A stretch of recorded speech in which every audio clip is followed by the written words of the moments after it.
Naye kantwala omukisa guno okwebaza mwenna abambeererawo okuva nafuna obuzibu obwo mbadde sijjangako mu kamera naye kankayiseewo nga situnnaba kweyunga ku King Fire. Mwenna abanyambako naddala nga nfunye akabenje ke kabuliro kano ke mbadde mulaba nga sikyabawa nnyo content nga bwe mbadde mbawo emabegako wali nafunamu accident awo nenkosa nnyo. Kati abavuga ebidduka bannange tugezeeko okwegendereza. Musajja yava eri tuli mu kukkirira yaali mu kwambuka ate n'asigala mu leeni yaffe. Kale nna inaabanga atutuusaako obuvune ate nadduka buddusi n'ateefiirayo munnange. Naye njagala okwebaza manager Apple owa Chomazi kubanga ate yanzijja ku ebya crime scene awo wennyini nantuuse ewaka ate ne mukama wange Sheikh Kazibwe naye n'abeera nga antwala mu ddwaliro. Maama naawe nkwebaza baganda bange mbebaza na buli kiisa alina kyakoze okulaba nga oba oliawo ntereera amagumba gano kati mwandibadde temukyandaba kubanga ennyingo zonna zaakutukakutuka nemba ngoba oliawo sisobola kutuula nga bwe ntudde mu katebe kano nga sisobola kuyimirira nga nsobola kwebaka bweba sisobola kusitama sina kye nsobola kukola.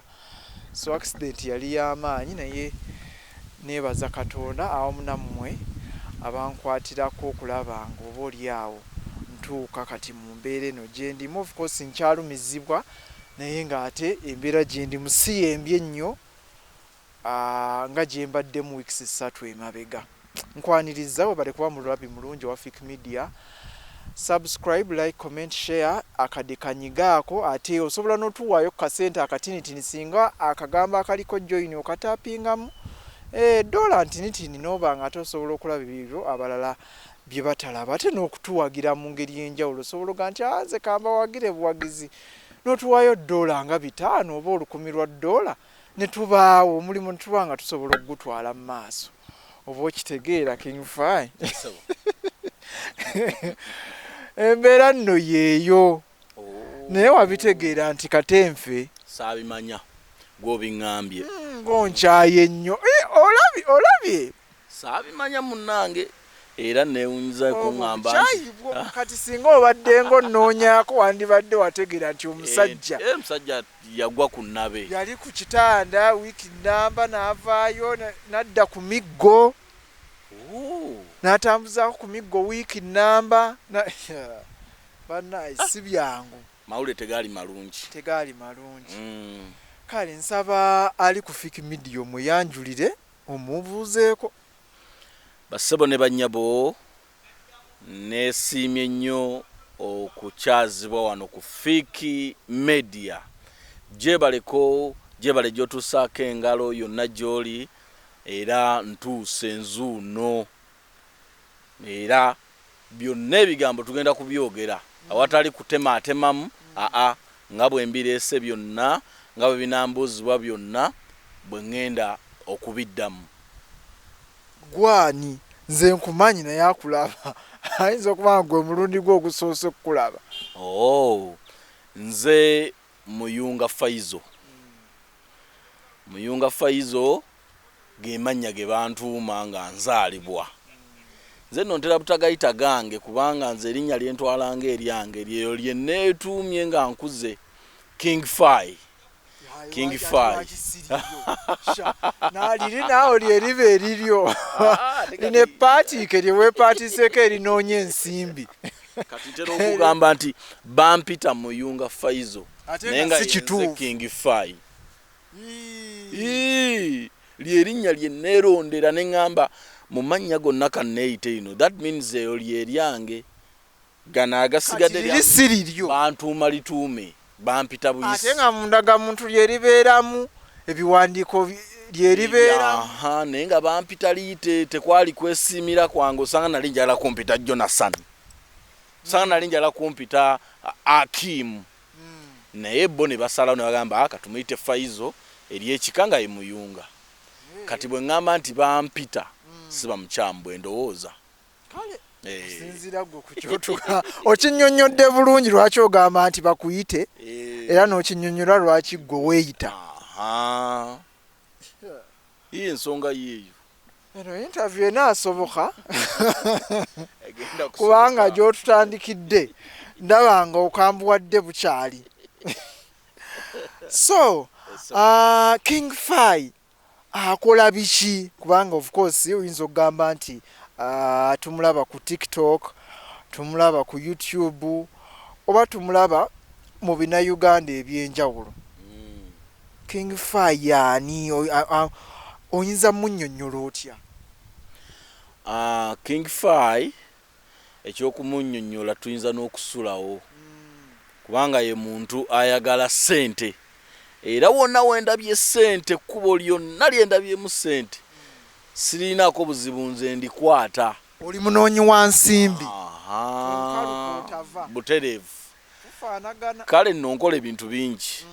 Ndi musajja munnakatemba.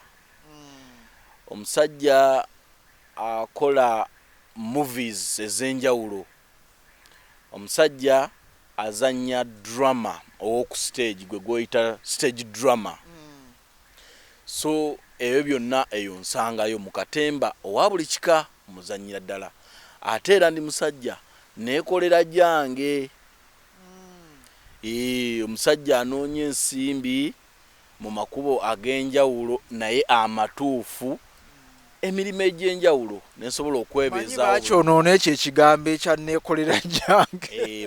Leero oli bwawulira neekolera gyange agamba omukulu abikola naye nga nkola emirimu gyange egimpa akasente egy'obusuubuzi nengattako katemba ate nga seerabidde na mulimo guno kuba ate gwo nagutandikanga kunyumirwamu naye Mukama nnyambye nti guleese ssente. Omulimo gw'obwa DJ ndi events DJ akuba emikolo egya buli kika. Nze ompangisa n'oŋŋamba nti onjagala kasijagirwa nenkwata emmeeza yange nenzija nembakuba endongo ne munyumirwa ne mucakala. Kale nabitandika nga anyumirwamu obunyumirwa ne kati gwafuuka mulimo kubanga orders kati ziyikanga mazzi. Ekireza gwatananfuna tomanyi mukubi wa mikolo mulungi tonnamumanya. Kati yenze. So okusinziira ku byoyogedde why King Fayi? Wakati wetuumye kabaka. Okay, kale kiye ekya Fayi tusobola okuga nti watema ku Fayizo. Kati ate kabaka mu byafaayo by'eddiini gye nsoma waliyo kabaka waliyo kabaka gwe bali bayita King Fayizo era bw'obikkula ebitabo mu byafaayo King Fayizo yaliyo. Kati tekiŋŋaana kukweyagaliza nange kitiibwa ng'ekyo kabaka kye yali ayina. So kwe kugamba nti munnaye King Fayizo ku lw'okumujjukira ebirungi bye yakolera eddiini ey'Obusiraamu lwaki nange sebbula mu linnya eryo nenkuuma omukululo ogwo bw'aba yakola ebirungi bingi manye nti nange ndi inspired by him.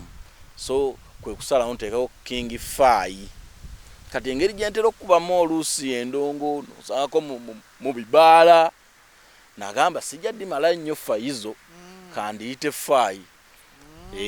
Neŋŋamba lisigalaawo kati tobimanyi oga Fayi naye nga kabaka yaliyo nga bw'olaba nti waliyo King Fahad. Kati nange ndi wa mukisa okuba nti Fayizo kabaka yaliyo. Kale no tewali science ali awo w'amaanyi kyekyo. Ku byonna wasooka naki? Wasooka mu bwa DJ, wasooka mu kuzanya stage dramas ezo oba mu byonna wagi wasooke? Mu byonna nasookera mu kuzanya firimu. Era nazanya movie yange yasooka 2012 2012. Ku myaka emeka? Nalina emyaka gyange awo. Ebintu bino nabitandika ndi muto nnyo kubanga watandika kuzannyanga mwana. Ne kati nkyazannyanga mwana sinatuuka kusalizannyanga muntu oli naye waliwo abantu abamu abalaba firimu eyo gye nazannya mu 2012 ne bagamba niwoona omusajja bannange wadda nedda siri wadda just nti gwe kyoyagala oba kyeweegwanyiza okufuuka nze nazaalibwa nkiri just ebintu nabizannya nkyali manyi kati abantu abamu bamanyi okutula n'agamba oli wadda wabikola dda nze nkumanyi oli wadda siba wadda just nti gwe kyeweegomba oba gwe kyolabanga ekyamaanyi nze nakifuuka nkyali. So 2012 nenzanya firimu yange esooka Omununuzi, The Savior. Eyali nnungi nnyo, nagizanyira mu kampani gye bayita Honest Film Production. Omununuzi tebaakomaawo nenkwata n'endala. Yali ya mukwano. Yali ya mukwano nga waliwo gwe bamenya omutima alina okununulibwa bwe kityo. Era mwaka si ya ddiini yalimu omukwano. Nenzanya ne movie endala gye bayita Life of Darkness, obulamu bw'ekizikiza, nayo nagizanya ya Honest Film Production. Nagwo gwali mukwano. Ozanya mukwano mwereere. Enze ku mukwano kwe siva. Kati olwo Omununuzi bakuwadde character ki? Mu Mununuzi nazanya ng'omuvubuka eyagwa mu mukwano n'omwana wa neighbor. Mwana wa neighbor n'atuuka n'abutonga olubuto lwange, ate n'endwegaana n'embula, ng'ate alina okunoonyayo anaamununula kubanga famire yaabwe yali etabuse. Byali byakufunisa. Ate wano mu Life Life of Darkness, obulamu bw'ekizikiza, nawo nali mu mukwano, nagwa mu mukwano ne muwala wa pastor. Twali tuli eyo tukyacakala, n'abuuka ebidagala by'ataategeera kumba afunye ekitambo, n'atandika okulya abantu kate nangandiiremu. Era byatambulira awo.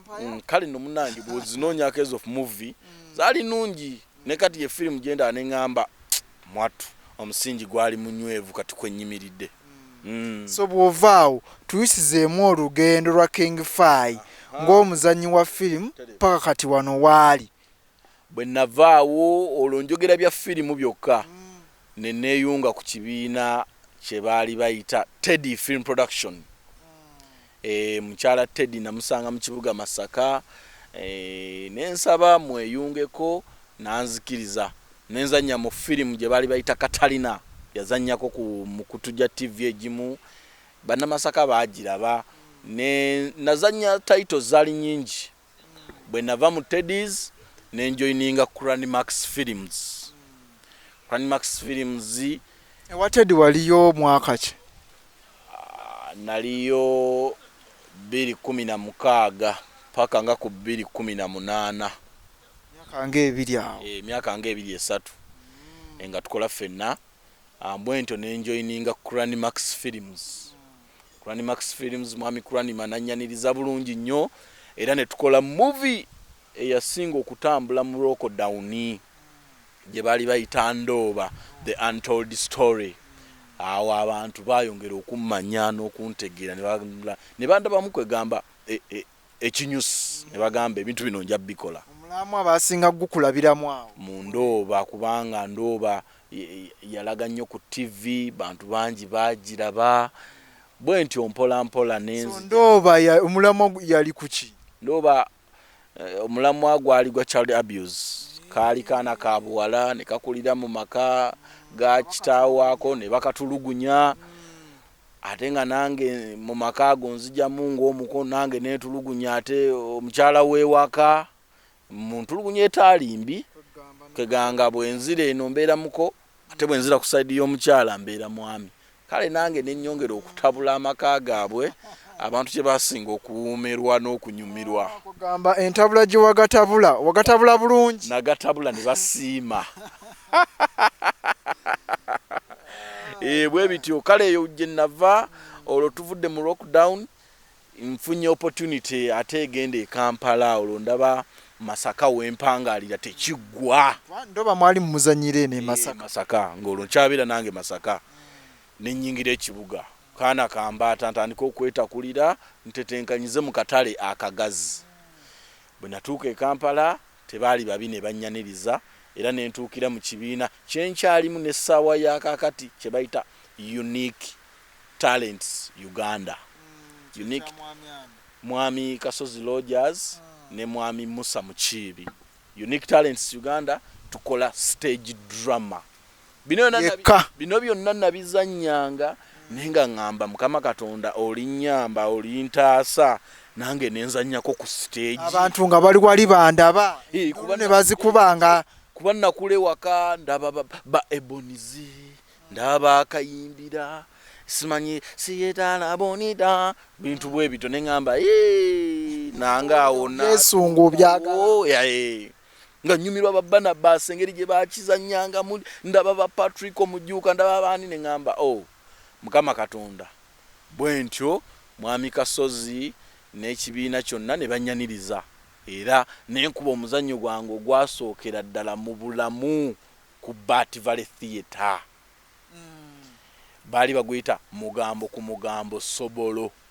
Ye stage play gye wasooka okuzannya. Nasookerako nekikubanga nina mu ku bitengo jjukira gwe gusoose. Microphone ogikwata okankana. Okitegeera naye abantu abaalaba ne basiima ne gamba ojja kuzannya.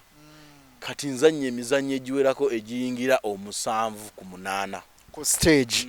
Era bwe nnanga nti gyendi nze omu kubasooka okumazaawo tiketi nga n'olunaku terunnatuuka kuba kati abalabi bange abawagizi bange abanyumirwa abanzikiririzaamu bamanyi kiki kyendeeta ku stage era gwe atanandabako ku stage nga nzannyanga golowooza nti ndi wakabi nnyo ku TikTok ndi wakabi nnyo mu firimu ate ku stage ndi mulala. Oli mulalamu. Nzannya n'ennyenje ne zikunkumuka. So kino kitegeeza kuba kati ekibiina ky'olimu ky'otugambye Unique Talents mmwe muli ku stage plays zokka tokyazannya mu firimu eno. Mu firimu nzannya era wakati nina omuzannyo ekibiina kikukkiriza okuzannyira mu bibiina ebirala. Ekibiina kyampa chance ekiŋŋamba zannya osobola okuzannyirako mu bibiina ebirala era nze mu firimu industry oba mu industry yaffe n'eyakatemba neeyita malaaya. Nze nzannyira buli wamu gwe bw'oba onneetaaze kubirako nga akubuukinga twogere ate ndi ready okuzannya ku buli kalakita yonna gy'oba ompadde kubanga nze najja kuzannya sajja gamba nti bw'ompaeyo okuyomba bw'ompaeyo okwana nze gy'ompadde ne bw'oŋŋamba busezi engoye nzisulwayo n'enkunta bute kasitamba nga nkola ekyo Mukama Katonda kye yantuma okukola mu nsi muno. So eyo mukyala Gina Kachwa ate gye yansanga nga ndi ku stage nzannya nanyumirwa enzannya yange n'okusinziira ku kalakita gye yali awandiise nga anoonya omuvubuka asobola okuzannya nga mutabanyi wa Misa Kisemakula papa yagenda okulanga ekifaananyi kyekyo kyennyini kyentuuliramu ddala era nabadde omu ku baazannye mu mizannyo ogukyasinze okubeera ogw'amaanyi wano e Uganda n'ebitundu ebiriraanyeewo gwe bayita No Time tewali budde ogubadde guzannyira ku TV y'amakula era nga nazannye nga Ade mutabanyi wa Misa Kisemakula n'ekikubira ddala era yonna gye mpita bagamba mutabanyi wa Misa ki weebale otukiikiridde bulungi ekitegeeza nti sikoma ku stage yokka neno mu firimu nkyaliyo era story nyingi zenkyalimu ze mugenda okundaba paka kubanga kuno okuzannya bulamu bwange bwe naaba nkyalina obulamu ngenda kuzannya paka.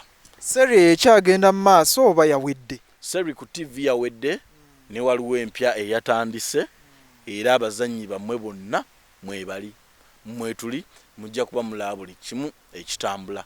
Naye ab'oku YouTube ate bo yakatandika ab'oku YouTube bakatandika okugiraba ekitali kibi. Character wagisanze otya? Character teyabadde mbi yatambudde bulungi. Kati nze ndi wanjawulo mu bazannyi abasinga. Abazannyi abasinga bafuna nnyo okusoomoozebwa mu kino ebintu byaffe bye tukola. Naye nze mu kuzannya siba na kusoomoozebwa. Nze mu kuzannya gwe kwe wandiyise okusoomoozebwa nze nkuyita kuyiga.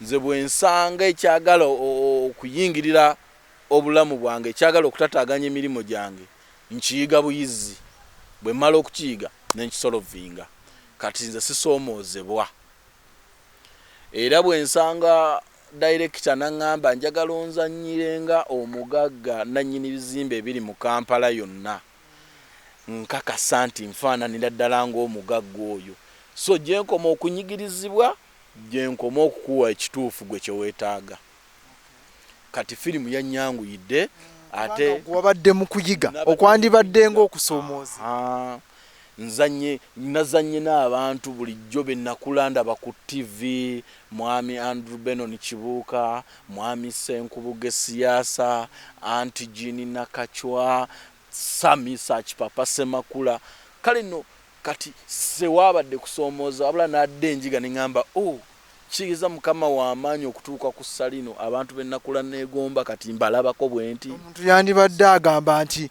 watiddemu wabaddemu n'akatembo oba naki saabatidde actually ninge yali yakisaba nti mukama Katonda bw'olimpa chansi nembasinkana ndibalaga nti sibe baazannya bokka mu nsi muno wabula waliyo n'emitandira oba emiti emito egiri mu kujja era nabadde mu kukakasa nakweyanjulira bakulu abo mbagambe nti bannange industry mugikoledde ekimala kwega mugezezaako okugiwanika naye naffe gye tuli mpolampola tujja kale no saasoomozeddwa wabula ekitiibwa nakiddiza Mukama Katonda olw'omukisa gwe yantuusizzaako ogwo naye naye yali mukamaawo mu Cranimax Films mwami Cranima ate naye nga mwali awo nga ne mukama wange naye neŋŋamba amiina bwe kityo.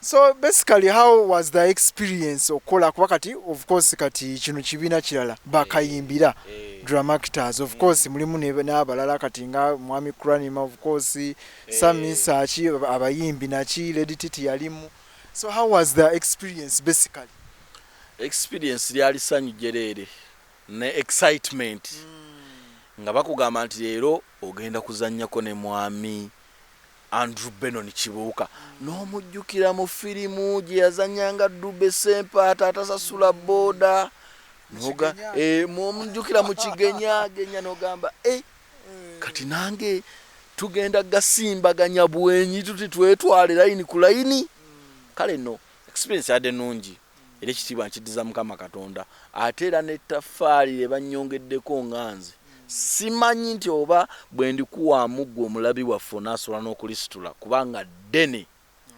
ekintu kye neebaliza Mukama Katonda. Tulina King Fai omuzannyi wa sinema King bagamba mbu simanyi naye naddala eno mu Uganda kuba kale wali oyinza okugamba nti mu stage plays ke bakuŋŋaanyiza basobola okuggyako expenses akafikawo ne mukola ki ne mukagabana nti naye ate eno mu kuzannya obuzannyi nti tuzannya siri egenda ku TV oba just tuzannya feature yakuggwerawo tuteeke oba maybe CD katale oba kiki nti kizibuwalamu mu mbeera by'ensasula akasente kali katya eyo mu movie gye kali akasente gye kali mu movie ate n'ekirala engeri gyeri nti movie industry wana Uganda weeyimiridde eri mu kukula bukuzi akasente gye kali naye sikeeka akamatiza katonotono osobola okubeerawo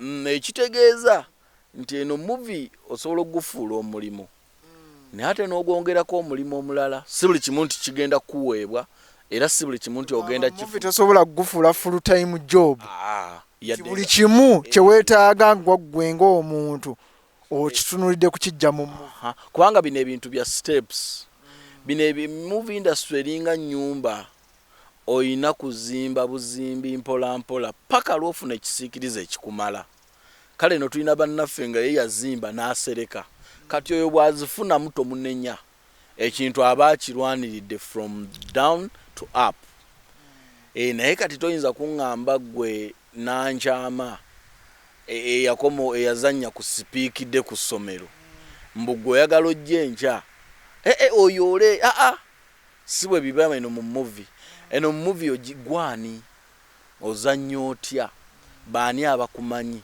wakalabikira mizannyo emeka okukakasa nti ozannya kale naye byonna bigobererwa era gy'okoma okwongerako eddaala n'akasawo oba ennyingiza gyekoma okulinnya. ekyo kitegeeza nti wemba siinaako ka experience wadde ntandikidde mu unique talents kati manya lazima mba sijja kukwata ku kintu. Era bw'ogamba nti oyagala otandikirewo teri agenda kukwesiga. Ate eno movie yaffe movie industry wano e Uganda weetuuse kati ng'oggyeko ffe ate abazzeeyo ne tubisoma. Tebiriimu nnyo bya interview era omuntu ajja okuzanya naga anti nazannyako ku ssomero sipiikidde nazannyanga Sebbaale ne tuyimba awo kale nno nakwesiga nti bwe naakuwa story yange nga gwagiriidinga onampa ekyo ekimala. That means oyina kuzannya nenzija nga nkakasa nti omuntu ono alimu ekinogezi kamuwa amatu kamuwe chance ayongere okulinnyisa ekintu. Kale akasente mwekali mu movie but with time bugumiikiriza na kuzimba profile yo. Kuba kati bwenzija nange okugamba nti njagala kuzannyako naawe kyensooka okuteeka ku mmeeza nkugamba nzanye stories 12 nzanye emizannyo 8 kati gwe bw'otanneesiga oba ogenda kwesigaani kuba olwedde mba maze okulagako kikyendi kyenninawo. Kati ekyo kyeŋŋamba nti akasente mwekali naye kola n'ebirala oliikirize nga bw'ozimba erinnya oba bw'ozimba profile y'ggwe nga ggwe. Kati ye ati yekaali waawo. Abantu bakuyita TikToker. Nina ekintu kye sitegeera. Kale fine TikTok nange njiriko naye ate nze oba oli awo byempostingayo ndoza tebisobola kumpisa TikToker. Lwaki omuntu yandigambye nti King Fai TikToker olw'ensonga okola challenges z'obuyimba? Nze muntu asinga okuwakanya ekigambo TikToker era nze kino nkyogeredde wano ku Fik Media. Nkyogeredde wano ku Fik Media nze siri TikToker. Era abakikuyita abakimpita mu nvume ebivume ebitayisika mu kamwa. Siri TikToker, siribeera TikToker. Nze ndi TikTok user. Ogikozesa bukozesa? Gikozesa bukozesa. Kati TikToker kyo kitegeeza ki? Kati TikToker abantu bakikozesa. Era oli yagifuula gundi profession nti kati ffe ba TikToker ne bafunamu n'obukulembeze ne bafuna ba president. Kati TikToker yoyo akozesa TikTok okufunako akasente. Yoyo akozesa TikTok ng'omulimo.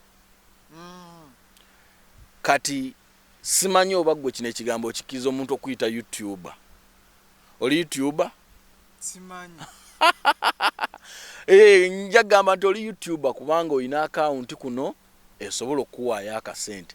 Naye ate waliyo nange akozesa akasimu kange ne ngenda ku YouTube. Ekyeza ndi YouTube user. Siri YouTuber. Kati nze siri TikToker ndi TikTok user. Njibikula lwenjagala. Anti lwaki abantu bakuyita TikToker? Enti mu challenge zonna z'okola ojja kwesanga ebitundu nga 8 ku buli 100 maybe abayimbi bakutuukiridde ne bakugamba King Fai mbadde nsaba okole ki nange onkolereyo ka challenge nakuwaayo eka5. Naye nze tewali muyimbi yali yampaddeyo ssente kumukolera luyimba n'abagezaako kumpa ssente abajja mu kabokisi kange nabagamba nze sikolera ssente nze TikTok ngikozesa bukozesa njibikula bubi nkolera bwereere era bw'ofuna chance n'entula mu kayimbako ayizulu tambulira awo siyina ssente ze nkwagalako kubanga si mulimo gwange. Singa mulimo gwange singa neeranga nnyo singa nzija ne gamba muzeeyi wafulumiza akayimba nkolera mpaayo bwe kati ne bwe kati nkukolere kino nedda. Nze era bw'okola oluyimba olulungi ne ndugwikiriza ne mpulira nga nina ebigambo bye nsobola okufundiriza ne mbituulamu nze nga ndukola. Era ebiseera ebisinga ennyimba zenkola zinnyumira bunyumizi. Mpozi omukisa gwenfuna guli ogwo waliwo omuntu gw'okolera oluyimba n'akwagala n'ofuna ne chance emuliraana. Kati nze ndi mukwano gw'abayimbi bangi nnyo twatuuka ne kussa erifuuka abooluganda. Just nga njagala lwakuba namwagala naye nga teyampa ssente kumwagala teyangulirira kukola byenkola. Era kyova olaba mpostinga lwenjagala nteekayo oluyimba lwenjagala sikakibwa naye oyo akuwadde sente ze waddembe kukubira essimu oluyimba lwange nga toluteekayo oluyimba lwange nga tolutambuza kati eyo puresha kabaka sigiriiko era abalina bangi abayimbi abakomplaininga ku ba tiktok abasasudde sente okukola challenges ne batazikola oba okitegeera kati nze tewali yali ansasudde oluyimba lumala kunnyumira nendwagala n'emmeeme yange nendukola nga nze oba gwe olulabye nannyini lwo oba tolusiimye gw'omanyi kati kano ka akawunti kange lwaka nti omukisa gwe nafuna nti oluusi byenkola bina ababyagala ababinyumirwa kabaasalawo ne bagamba ffe katukufollowinge ffe katukulayikinge kubanga byokola bitunyumira naye nga olina fan base yo of course ku tiktok ekugoberera ate neenowa eno mu filimi abakulaba feedback osinze gifunawa kubanga oyinza n'okwesanga eriyo oluusi akulaba ku tiktok nga tamanyi nti okola ki nti ozannya n'okuzannya naye feedback osinze gifunawa wawo osinze okuinteractinga ne fan base yo ngambewa kubanga abalaba emizannyo gyange abalaba firimu zange bagwako eyo bangi ntuuka eyo ne baleeta n'abaana baabwe bambuuzeeko abalaba tikitoko zange ate nabo bangi olina abo sira basinkana feedback oba ogifunira wano mu comment section mu comment section n'ekirala waliwo booza n'agamba maama wange akwagala nnyo bannange omukolera obuyimba bwa Ssebatta bannange tova ku sitasi ya maama wange nosangayo noza kagamba ye n'akateeka ku sitasi ng'agamba nze ono omwana yankolera ebintu byenjagala kale buli wamu Mukama Katonda abadde annyambye nti buli wamu ngenze mbajjayo mpola mpola kati ate waliwo abamu ng'alaba firimu zo n'akunyumirwa n'akugwako ate ku tiktok n'agamba ne bino ate osobola okubikola aba akyatenda ebyo ate n'akusangiriza ku mukolo n'agamba kati kiki ky'otamanyi mu nsi ky'oba otugamba kubanga bw'obanga ate n'endongo y'obwa DJ osobola okugikubira ddala mu mbeera eri professional kubanga nze nina ekintu kye bankazaako kiri kimu nze smartest DJ nzompita bagamba mbu ba DJ babeera shabe bambala simanyi bitishaati bitategerekeka bijiini biri awo okitegeera nze DJ nze kagwoyita ku mukolo gwo ogw'embaga nkukubira endongo nenyambala essuuti esinga mukama wange yampadde sente nenyambala essuuti nga yabbeeyi ekipise nnyo togenda kukyabya bwabya kubanga mba mu office mba nzize mu office yange kati akagoye akalungi kemba nagula ebbeeyi lwaki mba sikambala ku mukolo gwo nenyirira ne bano abakwata kamera ne bagamba DJ ayambadde lwaki kwanjula nojjayo omuleera gw'ekyayi y'omuleera nga gweguli gwennyini ninkwambalira ku mukolo gwo naawe n'osiima naye bagamba ffe abakola emirimu gy'oku mikolo nti ennyambala tetukwatako oli bwakugamba mbu jangu okole gwe weeyambalire by'oyagadde nedda branding kikulu kubanga kati ojja kutunuulira DJ gw'opangisiza n'essuuti gy'ayambadde oba ne smartness gy'alimu ekyamazima naawe weekube mu mutima ne bwandibadde ng'ogenda kumunyaga ka balance ogambe naye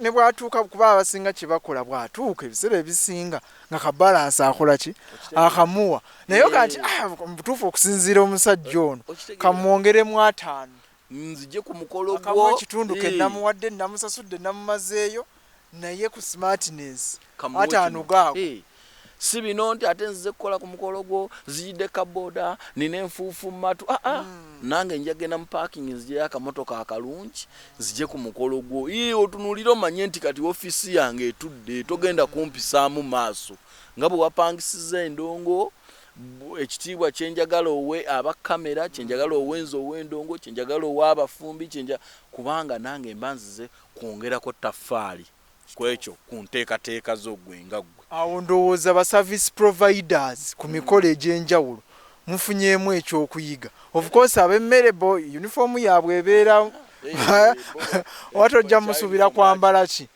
gomesi oba kanzu kayuni naye ati kabeere kayonjo nako siga nti mutaddemu ko uniform naye nga mu butuufu omuntu n'omuntu nako noga nti fine ka uniform naye ate abo service providers tufunewo ekyokuyiga then aba photography aba camera nawe tekigaana naye bannaye oba tojja at least esuuti yo kaleekaleko naye kanzu eno ng'etegamuko naye nedda giteekemu ogifunze ogifunyeeko gifunyeeko ekome wano mu gundi wano mu bisambi mutambule anti erina amateeka oba okunamye mu buwangwa oba otukunamidde kale kati oba ojambala oba tojambala awo salawo kimu nejalo osobola okutungisaayo ekanzu yo kanzu zaffe ez'obusiraamu baziyita batya ezikoma muno kanzu ekitabuliki oba n'ogiwa siriiti niwamanya nti oleese dizayini naye bw'ogifunya kiyinza ate okulabika obulala naye tetenkanya ya smartness kintu kitono nnyo mu mbeera yonna gy'oli gy'ozza okukoleramu obeere ng'oli smart nga toli shabbe nga totaddeemu bisaatisaati na bijiinijiini bitategeerekeka oba smart neyakuwadde omulimu aba akulabamu value agamba omusajja yampadde obudde yalowoozezza ku mulimu gwe namuwadde ate n'anakwokyayo naye afuna appetite ekwokyayo kuba kati bw'oba dijja oyinza okuba akayimba awo ne kasanyusayo omugagga gundi n'akwokyayo ate n'ekirala ndi public figure nina abandaba ku TV waliwo abandaba ku TikTok oluusi ajja kwagala ka selfie kati gwe munnange okitegeera ng'erinnyo lya kyenvu lirina ekibiina kye liwagira oba teweewadde kitiibwa ate buserefi obwo bafaani babutereka bwogera n'okitwala nti akyali simple twekubisayo just ka selfie ku mukole yekyannamukaaga n'ogamba nfudde ensi nga tolina najja olijja wali weeyambalidde byo tobifuddeeko naye nze kati onsangiriza nga tooka mumme muwagizi wo kale ekyokulabika obulungi nkifaako nnyo kubanga gwe lyeddaala erisookera ddala bisigadde ne bijja mpola mpola